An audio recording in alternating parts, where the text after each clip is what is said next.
Good morning students. जो chapter हमने start करना है चैप्टर आपका 11 चैप्टर है human I and the colourful world. और इससे पहले जो चैप्टर आप कर चुके हो चैप्टर नंबर 10 जो आपने फिजिक्स में कंप्लीट किया, चैप्टर आपका क्या था वहाँ पर light reflection and refraction. Light क्या थी, रिफ्लेक्शन क्या था, रिफ्रैक्शन क्या था, लेंस के थ्रू रिफ्रैक्शन और मिरर के थ्रू रिफ्लेक्शन आपने वहाँ पर किया था। वही पार्ट आपका यहाँ पर ये है, लेकिन आपका ये यहाँ पर नेचुरल फिनोमेना के साथ में डील आपका ये करेगा। जो पहला पार्ट आपका है यहाँ पर refraction of light through a prism. और जो आपका चैप्टर आपका है, चैप्टर में आपके पास में आई और वहाँ पर जो कलरफुल वर्ल्ड की बात की गई है, जो आपका कोविड-19 के कारण सिलेबस आपका डिलीट किया गया है, उसमें आपका फर्स्ट जो पार्ट है human eye, power of accommodation and eye defect and their corrections, वो आपका उसमें से डिलीट कर दिया गया है। और जो उसके बाद टॉपिक आपका है, टॉपिक आपका क्या है, refraction of light through a prism. अब जो आपने पढ़ना है, बात किसकी करनी है, बात आपने करनी है refraction of light through a prism. अब रिफ्रैक्शन क्या था लाइट का आपको पता है। रिफ्रैक्शन आपके पास में था वहाँ पर लाइट का, जब वहाँ पर क्या होता है, लाइट जब आपकी एक मीडियम से दूसरे मीडियम में जाती है तो मीडियम चेंज होने के कारण उसकी जो स्पीड में चेंज आता है, स्पीड चेंज के कारण वो अपने पाथ से डेविएट हो जाती है, या यूँ कहो कि उसका जो स्ट्रेट लाइन पाथ था वो पाथ उसका स्ट्रेट लाइन नहीं रहता है, बल्कि वो बैंड वहाँ पर कर जाता है। अब जो बैंड ये करता था किसके कारण, स्पीड चेंज होने के कारण। और स्पीड क्यों चेंज हुई थी, स्पीड चेंज हुई थी मीडियम चेंज होने के कारण। ठीक, तो वहाँ पर जो आपने किया था वहाँ पर आपके पास में पार्ट था ये रिफ्रैक्शन ऑफ लाइट का। अब रिफ्रैक्शन ऑफ लाइट जब आपके पास में अक्कर करेगा, दो पॉसिबिलिटी आपकी आती है वहाँ पर, या तो लाइट आपकी रेयर टू डेंसर जाती है, फिर लाइट आपकी डेंसर टू रेयर जाती है। अगर लाइट आपकी रेयर टू डेंसर जाएगी तो वहाँ पर बेंडिंग किस तरफ होगी, टुवार्ड्स द नॉर्मल या फिर अवे नॉर्मल। अगर रेयर टू डेंसर आपकी जाती है तो स्पीड घटती है, स्पीड घटने से आपके पास में नॉर्मल की तरफ ये बैंड कर जाता है। और अगर ये डेंसर टू रेयर जाता है तो स्पीड बढ़ती है, तो वहाँ पर आपके पास में नॉर्मल से अवे हो जाता है। अब आपने जो रिफ्रैक्शन किया था, refraction through a rectangular glass slab आप कर चुके हो। रेक्टेंगुलर ग्लास स्लैब के बाद आपने वहाँ पर किसका किया था, उसमें आपने पार्ट किया था लेंसेज का। कनकेव लेंस भी आपने पढ़ा और कन्वेक्स लेंस भी आपने पढ़ा। दोनों लेंसेज के कारण वहाँ पर इमेज फॉर्मेशन भी आपने देखने, उनकी पावर भी आपने देखी और फोकल लेंथ भी आपने वहाँ पर देखी है। अब जो यहाँ पर बात है, बात आपके पास में किसकी है, बात आपके पास में प्रिज्म की। अब प्रिज्म क्या होता है, देखिए जो प्रिज्म आपका होगा ये वहाँ पर अगर देखा जाए तो ये आपका बना होता है ग्लास का। और जो इसका स्ट्रक्चर होता है, स्ट्रक्चर इसका वहाँ पर दो इसके बेस होते हैं और दोनों बेस वहाँ पर होंगे कैसे, ट्रायंगुलर शेप उन बेस की रहेगी। आप जिस मर्जी तरफ से उसको वहाँ पर बेस बनाकर रख सकते हो। अब जो दो बेस आपके हैं ये वहाँ पर तीन रेक्टेंगुलर सरफेस से आपके घिरे होते हैं, या यूँ कहा जाए कि तीन रिफ्लेक्टिंग रेक्टेंगुलर सरफेस उसके होते हैं। अब लाइट किसी एक सरफेस में से एंटर करती है और दूसरे सरफेस में से आपकी बाहर निकलती है। तो जब लाइट आपकी एक सरफेस में से एंटर करेगी, दूसरे में से बाहर निकलेगी, तो वहाँ पर क्या क्या चेंज अक्कर करेंगे, कैसा उसका पाथ होगा, ये हमने यहाँ पर देखना है। और जो बात आपके पास में यहाँ पर हुई किसकी, जो बात आपके पास में यहाँ पर हुई, देखिए जो प्रिज्म आपका स्ट्रक्चर उसका कैसा, बेस उसका होगा ट्रायंगुलर और ट्रायंगल होंगे उसके अंदर दो। ठीक, और दोनों ट्रायंगल आपके पास में इक्विलेटरल ट्रायंगल वहाँ पर बनेंगे और तीन होंगे उसके रेक्टेंगुलर जो सरफेस उसको बाइंड अप किए हुए हैं, या फिर कहिएगा कि जो सरफेस उसके वहाँ पर है। अब जो सरफेस से आपके पास में दो रिफ्लेक्टिंग सरफेस के बीच का जो एंगल होता है, उस एंगल को आप नाम दोगे किसका, नाम उसे हम देंगे वहाँ पर एंगल ऑफ प्रिज्म का। ठीक, अब जो रिफ्रैक्शन थ्रू ग्लास प्रिज्म आपने करना है तो उसके लिए एक्टिविटी आपकी वहाँ पर एक्सप्लेन की गई है। और एक्टिविटी में आपको क्या बताया गया है, एक्टिविटी में आपने वहाँ पर सबसे पहले लेना है एक ड्राइंग बोर्ड। ठीक, ड्राइंग बोर्ड पर आपने वाइट पेपर को फिक्स करना है, उसके ऊपर आपने प्रिज्म रखना है, प्रिज्म की बाउंड्री आपने बनानी है। उसके बाद आप वहाँ पर दो ऑल पिन ले लीजिएगा, दोनों पिन आपने स्ट्रेट लाइन में लगानी है। और स्ट्रेट लाइन में जब आपने लगाया उनको, तो दूसरे सरफेस से आपने उनको देखना है। तो जब दूसरे सरफेस से आप देखोगे तो वहाँ पर आपके पास में जो पाथ बनेगा वो पाथ आपको मिलेगा वहाँ पर एमर्जेंट रे का।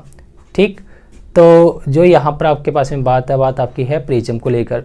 और जो प्रिज्म आपका होगा यहाँ पर जो दिखाया गया है ABC, आपके पास में ये प्रिज्म होगा। ये जो एंगल होगा आपके पास में, ये जो एंगल A आपका है, ये कौन सा एंगल होगा, दो रिफ्रैक्टिंग सरफेस के बीच का एंगल आपके पास में होगा एंगल ऑफ प्रिज्म। और जो यहाँ पर PQ आपका है, ये आपके पास में होगी इंसिडेंट रे।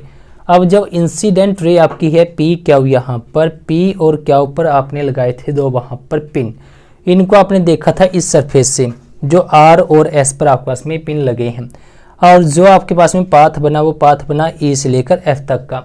तो इसी को आपने एक्सप्लेन करना, वहाँ पर समझना अच्छे से। पी क्या वो आपकी इंसिडेंट रे ऑफ लाइट होगी, और जो इंसिडेंट रे ऑफ लाइट आपकी इंटरफेस पर इंसिडेंट करेगी तो आप यहाँ पर क्या बनाओगे, यहाँ पर नॉर्मल आप ड्रा करोगे जो एन डैश आपका नॉर्मल होगा। नॉर्मल के साथ इंसिडेंट रे का आपके पास में बनेगा एंगल ऑफ इंसिडेंस, वो आपके पास में होगा स्मॉल आई से। अब जो एंगल ऑफ इंसिडेंस आपका बना तो ये यहाँ पर आपके पास में क्या हुआ, ये यहाँ पर अगर देखा जाए आपके पास में क्या है, यहाँ पर आपके पास में यहाँ पर ये है एयर मीडियम और इसके अंदर आपका है यहाँ पर कौन सा, ग्लास मीडियम। अब एयर टू ग्लास ये आपकी जाएगी, जब एयर टू ग्लास आपकी ये जाएगी तो वहाँ पर आपके पास में क्या होगा, वहाँ पर आपके पास में होगा यूँ कि जब एयर टू ग्लास आपके पास में रह गई है तो ये रेयर टू डेंसर आपकी गई है, तो इसका पाथ वहाँ पर चेंज होगा, स्पीड इसकी घटेगी, ये नॉर्मल की तरफ आपकी बैंड करेगी। तो ये आपके पास में ई से लेकर एफ तक सेम मीडियम आपका तो स्ट्रेट लाइन चलेगी और बैंड करेगी टुवार्ड्स द नॉर्मल। उसके बाद जो आपके पास में यहाँ पर है आपके पास में क्या है, जब लाइट आपके पास में सेकेंड इंटरफेस पर आएगी, अब ग्लास टू एयर ही आपकी जाएगी, डेंसर टू रेयर आपकी ये जाएगी, तो स्पीड लाइट की क्या होगी, बढ़ेगी। और स्पीड बढ़ने के कारण क्या होगा, स्पीड बढ़ने के कारण इसकी स्पीड वहाँ पर ये नॉर्मल से अवे हो जाएगी। जब ये नॉर्मल से अवे आपकी हुई तो यहाँ पर आपके पास में ये रे चली जाएगी कुछ इस वे से, और यहाँ पर जो ये एंगल आपका बनेगा, ये एंगल कौन सा एंगल होगा, ये एंगल आपका कहलाएगा यहाँ पर एमर्जेंट एंगल, जिसको हम स्मॉल ए से दिखाएंगे। और जो ये लाइट आपके पास में होगी आर एस आपके पास में यहाँ पर जो पाथ है लाइट का, ये क्या कहलाएगा, ये कहलाएगा वहाँ पर एमर्जेंट रे ऑफ लाइट। और जो ई एफ आपका होगा ये कौन सा होगा, ये होगा आपके पास में रिफ्रैक्टेड रे ऑफ लाइट। और जो यहाँ पर आप देखिए, अगर आपका बीच में प्रिज्म ना होता तो इस रे ने जाना था बिल्कुल सीधा, लेकिन रे आपके पास में गई है कुछ इस वे से, तो इसका मतलब क्या है कि लाइट अपने मेन पाथ से डेविएट हुई है, तो कहीं ना कहीं एंगल ऑफ डेविएशन भी आपका बनेगा, और एंगल ऑफ डेविएशन आपका बनेगा ये यहाँ पर, क्योंकि रियल पाथ इसका ये बनना था लेकिन मीडियम चेंज होने के कारण ये इस वे से बना। तो आप इसको जब पीछे की तरफ बढ़ाओगे आप पाओगे कि जो रियल का आपके साथ में ये एंगल बनाएगा, ये वहाँ पर क्या कहलाएगा, ये कहलाएगा angle of deviation capital D. तो कुल मिलाकर यहाँ पर आपके पास में कितने एंगल बनते हैं, 4 एंगल आपके मेन बनते हैं। एक तो एंगल ऑफ इंसिडेंस आई आपका बनता है, एक एंगल ऑफ रिफ्रैक्शन आर आपका बनता है, एक angle of deviation capital D आपका बनता है, और एक आपके पास में एंगल ऑफ एमर्जेंट स्मॉल ई आपके पास में ये बनता है। क्लियर है। और एक बनता है आपके पास में यहाँ पर कैपिटल ए जो है angle of prism. Angle of prism आपके पास में कौन सा एंगल है, एंगल ऑफ प्रिज्म आपके पास में वो एक एंगल है जो वहाँ पर किन्हीं दो रिफ्रैक्टिंग सरफेसेस के बीच का आपके पास में एंगल ये बनेगा। तो ये बात आपके पास में थी किसकी, रिफ्रैक्शन थ्रू आ ग्लास प्रिज्म। अब जो रिफ्रैक्शन ग्लास प्रिज्म के थ्रू आपका हुआ वही वहाँ पर आपने देखा होगा, जो आपने करना है इससे आगे प्रोसेस आपका पार्ट होगा वहाँ पर dispersion of white light through prism. क्या पार्ट आपका, dispersion of white light through prism. अब डिस्पर्जन क्या होता है, देखिए जो बात हम करेंगे किसकी बात करेंगे, बात हमने करनी है वहाँ पर किसकी, बात हमने करनी है वहाँ पर वाइट लाइट को लेकर, किसे लेकर बात करेंगे, वाइट लाइट की हम यहाँ पर बात करेंगे। अब जो वाइट लाइट की आप बात करोगे, अगर मैं कहूँ कि जो इंसिडेंट रे ऑफ लाइट मेरा है, जो इंसिडेंट रे ऑफ लाइट आपका है वो कौन सा ले लिया जाए, अगर वो वाइट लाइट रे आपकी ले ली जाए या फिर वाइट लाइट आपकी ले ली जाए जैसे सनलाइट आपकी होती है, तो आपने जब उसको इंसिडेंट करवाना है तो उससे पहले आपने जो एक्टिविटी परफॉर्म करनी है वो कैसे करनी है, आपने एक कोई भी कार्डबोर्ड लेना है या कोई एक पेपर आप ले लीजिए, लेकिन ध्यान रखना पेपर आपका ट्रांसपेरेंट ना हो, ठीक। तो उसमें आप पिन होल एक बना लीजिए या उसके अंदर एक छोटी सी आप वहाँ पर स्लिट बना लीजिए, उसका मतलब बीच में से उसको कट कर लीजिए, नैरो स्लिट उसकी वहाँ पर बन जाएगी। और फिर उसके बाद क्या कीजिएगा, उसके बाद उसको आप लाइट के आगे रखिएगा ताकि वहाँ से कंप्लीट रे आप लाइट आपकी ना जाए, बल्कि उस होल से होकर वो एक रे की फॉर्म में आपकी जाए। जब ये वाइट लाइट आपकी प्रिज्म के सरफेस पर गिरेगी तो आप ये पाओगे कि वाइट लाइट आपके पास में जो थी वो वहाँ पर 7 कलर्स में स्प्लिट होकर बाहर निकलेगी। किस में निकलेगी, 7 कलर्स में आपकी ये वहाँ पर निकलेगी। क्लियर है। और जो 7 कलर्स में ये निकलेगी तो यही फेनोमेना आपको इसमें कहलाता है डिस्पर्जन ऑफ लाइट। तो डिस्पर्जन ऑफ लाइट क्या होगा वो आपको अच्छे से समझ में आना चाहिए। क्या रहेगा ये? Dispersion of light is the splitting of white light into its 7 constituent colours. Clear है? मतलब जो वाइट लाइट के खुद के 7 कलर हैं जिसकी वो बनी है, उसमें उसका ब्रेकअप होना किसके थ्रू? प्रिज्म के थ्रू। तो ये आपका कहलाएगा वहाँ पर क्या? ये कहलाएगा आपका वहाँ पर डिस्पर्जन ऑफ लाइट। अब जो यहाँ पर कलर्स आपके होंगे वो कलर्स कौन कौन से होंगे? कलर आपके पास में वहाँ पर violet, indigo, blue, green, yellow, orange और रेड होगा। क्लियर है? अब जो ये कलर आपके हैं तो आप इनको वहाँ पर एक ट्रिक से याद कर सकते हो। जो आपके पास में रहेगा क्या? आपके पास में होगा वो वहाँ पर विवग्योर आपके पास में ये रहेगा। अब आप ये पाओगे कि जो डिफरेंट कलर आपके हैं वायलेट से लेकर रेड तक के डिफरेंट डेविएशन उनके अंदर आता है। डिफरेंट डेविएशन आता है तभी वो वहाँ पर आपको अलग अलग दिखाई देते हैं और सबके सब कलर मिलकर एक स्पेक्ट्रम वहाँ पर क्रिएट करते हैं। क्लियर है? अब ये जो 7 कलर्स आपने बताए जो वहाँ पर वो अलग अलग आपको दिखाई देते हैं, तो वो उसका वहाँ पर मेन कारण क्या रहा होगा अलग अलग दिखाई देने का? देखिए, जो डिस्पर्जन ऑफ लाइट आपका है इसको सबसे पहले एक्सप्लेन किया था एक्सपेरिमेंटली वहाँ पर न्यूटन ने, और उसने जो इसका कॉन्सेप्ट दिया है, कॉन्सेप्ट आपका इसमें है वेवलेंथ से कनेक्टेड। किससे कनेक्टेड आपका है? वेवलेंथ से कनेक्टेड। डिफरेंट कलर की डिफरेंट वेवलेंथ होती है, डिफरेंट कलर की डिफरेंट वेवलेंथ और डिफरेंट फ्रीक्वेंसी होती है। अब जो इनकी वहाँ पर वेवलेंथ डिफरेंट होगी, जिसकी वेवलेंथ आपके पास में सबसे ज़्यादा होगी उसका डेविएशन सबसे कम होगा। ये 12th क्लास में आपके पास में आएगा जब आप वहाँ पर फॉर्मूलाज के साथ इनके रिलेशन देखोगे। ठीक, तो रेड कलर की वेवलेंथ आपके पास में सबसे ज़्यादा होती है तो रेड कलर का डेविएशन सबसे कम होता है। वायलेट कलर की वेवलेंथ सबसे कम होती है तो वायलेट कलर का वेवलेंथ वहाँ पर आपके पास में क्या होता है? डेविएशन सबसे ज़्यादा होता है। जो रेड कलर के आपके पास में वेवलेंथ होती है, रेड कलर की वेवलेंथ आपके पास में जो रहेगी और जो वायलेट कलर की वेवलेंथ होगी, और वायलेट कलर की वेवलेंथ आपके पास में होगी 400 नैनोमीटर और ये आपके पास में होगी वहाँ पर 700 नैनोमीटर। ठीक, जो आप ये भी कह सकते हो, आप कह सकते हैं जो वाइट लाइट होती है या फिर आपके पास में जो लाइट होती है उसकी वेवलेंथ वहाँ पर 400 से 700 नैनोमीटर तक वेरी करती है। ठीक, और जो यहाँ पर आपके पास में डिफरेंट कलर बने हैं वो डिफरेंट कलर सिर्फ और सिर्फ इस कारण से बने क्योंकि हर एक कलर की अपनी एक वेवलेंथ है, और जो वेवलेंथ उनकी है वहाँ पर वो जो वेवलेंथ आपने देखी, ये वेवलेंथ अलग होने के कारण इनके अंदर डेविएशन अकर करता है, और डेविएशन का मेन कारण ही ये आपके पास में है, या फिर इनके स्प्लिटिंग का मेन कारण ही ये क्या है? उनकी वेवलेंथ का डिफरेंट होना है। और जो यहाँ पर आप ये आपके पास में आना चाहिए कि जो डिफरेंट कलर आपके बने हैं लाइट के, किसके थ्रू? प्रिज्म के थ्रू। क्या ये कलर लाइट के हैं या फिर प्रिज्म ने बनाए हैं? देखिए, जो ये कलर वहाँ पर हैं ये कलर आपके पास में लाइट के ही होंगे, ध्यान रखना।